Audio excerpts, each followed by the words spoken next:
Welcome back. ದೆಹಲಿಯ ಎಲೆಕ್ಷನ್ಗೆ ಸಂಬಂಧಪಟ್ಟಂತೆ ನಾವು ಮಾಹಿತಿ ಕೊಡ್ತಾ ಇದ್ವಿ. ಕಮಲ ನಾಯಕರು ಖುಷಿ ಪಡುವಂತಹ ಸುದ್ದಿ ಇದು. ಯಾಕಂದ್ರೆ 50 ಕ್ಷೇತ್ರಗಳಲ್ಲಿ ಬಿಜೆಪಿಗೆ ಲೀಡ್ ಸಿಕ್ಕಿದೆ. ಆರಂಭಿಕ ಹಂತದಿಂದ ಕೂಡ ಈ ಟ್ರೆಂಡ್ ಕಂಟಿನ್ಯೂ ಆಗಿದೆ. ಮುಸ್ಲಿಂ ಎಸ್ಸಿ ಕ್ಷೇತ್ರಗಳಲ್ಲೂ ಕೂಡ ಬಿಜೆಪಿ ಮ್ಯಾಜಿಕ್ ಮಾಡಿರೋದು ಅರ್ಲಿ ಟ್ರೆಂಡ್ಸ್ ಡಿಪಿಕ್ಟ್ ಮಾಡ್ತಾ ಇದೆ. ವೋಟ್ ಶೇರಿಂಗ್ ನಲ್ಲೂ ಕೂಡ ಬಿಜೆಪಿ ತನ್ನ ರಾಜಕೀಯ ಇತಿಹಾಸ ಆಲ್ಮೋಸ್ಟ್ ನಾವು 35 ವರ್ಷಗಳ ಇತಿಹಾಸದಲ್ಲಿ 50% ಅಷ್ಟು ವೋಟ್ ಶೇರಿಂಗ್ ನೋಡೇ ಇರಲಿಲ್ಲ. ವಿಧಾನಸಭಾ ಎಲೆಕ್ಷನ್ಗೆ ಸಂಬಂಧಪಟ್ಟಂತೆ ಅದು ನೋಡಿದೆ. ಆಪ್ ಭ್ರಷ್ಟಾಚಾರ, ಜಾತಿ ಸಮೀಕರಣ ಎಲ್ಲವೂ ಕೂಡ ಕೈ ಕೊಡ್ತಾ. ಹಾಗಾದ್ರೆ ಇನ್ನೊಂದು ಕಡೆಗೆ ಟ್ಯಾಕ್ಸ್ ರಿಲ್ಯಾಕ್ಸೇಷನ್, ಮೋದಿ ಪ್ಲಸ್ ಅಭಿವೃದ್ಧಿ ಹಾಗೂ ಕುಂಭಮೇಳದ ಮ್ಯಾಜಿಕ್ ಮತದಾರ ಒಲವನ್ನ ಬಿಜೆಪಿ ಕಡೆಗೆ ಇಟ್ಕೊಳ್ಳುವಂತೆ ಮಾಡ್ತಾ. ಬಿಜೆಪಿ ನಂಬಿದ್ದು 5 ಸ್ಟಾರ್, ಆಪ್ ನಂಬಿದ್ದು ಸಿಂಗಲ್ ಸ್ಟಾರ್.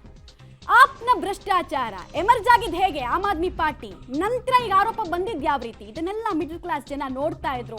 ಅದರ ರಿಫ್ಲೆಕ್ಷನ್ ನಮಗೆ ಎಲೆಕ್ಷನ್ ಅಲ್ಲಿ ಸಿಗುತ್ತೆ ಅಂತ ಹೇಳ್ತಾ ಇದ್ರು. ಬಿಜೆಪಿ ನಾಯಕರ ಕಾನ್ಫಿಡೆನ್ಸ್ ಆ ರೀತಿ ಇತ್ತು. ಹಾಗೆ ಆದ ಹಾಗೆ ಕಾಣಿಸ್ತಾ ಇದೆ. ವೆರಿ ಇಂಟ್ರೆಸ್ಟಿಂಗ್ ಸರ್ಪ್ರೈಸಿಂಗ್ ಪ್ಯಾಕೇಜ್ ಅಂತ ಹೇಳಿದ್ರೆ ಮುಸ್ಲಿಂ ಕ್ಷೇತ್ರಗಳು ಆಲ್ಮೋಸ್ಟ್ 13% ಅಷ್ಟು ಪಾಪ್ಯುಲೇಷನ್ ಅನ್ನ ಕಾಂಟ್ರಿಬ್ಯೂಟ್ ಮಾಡ್ತಾರೆ ಡೆಲ್ಲಿನಲ್ಲಿ. ಅಲ್ಲಿ 7 ಕ್ಷೇತ್ರಗಳಲ್ಲಿ ಕಮಾಲ್ ಮಾಡುತ್ತೆ ಬಿಜೆಪಿ ಪಕ್ಷ ಅಂತ ಹೇಳಿದ್ರೆ ನಾವು ಅರ್ಥ ಮಾಡ್ಕೊಳ್ಬಹುದು ಅಲ್ಲಿ ಗ್ರೌಂಡ್ ಲೆವೆಲ್ ಅಲ್ಲಿ ಹೆಂಗ್ ವರ್ಕ್ ಮಾಡಿದ್ದಾರೆ ಅಂತ. ಮತ್ತೆ ಇನ್ನೊಂದು ಡೀಪ್ ವಿಚಾರವನ್ನು ನಾವು ಗಮನಿಸಬೇಕಾದ್ರೆ RSS ನ ಕಾಂಟ್ರಿಬ್ಯೂಷನ್ ಅನ್ನ ಕೂಡ ನಾವಿಲ್ಲಿ ನೆನಪಿಸ್ಕೊಳ್ಬೇಕಾಗತ್ತೆ.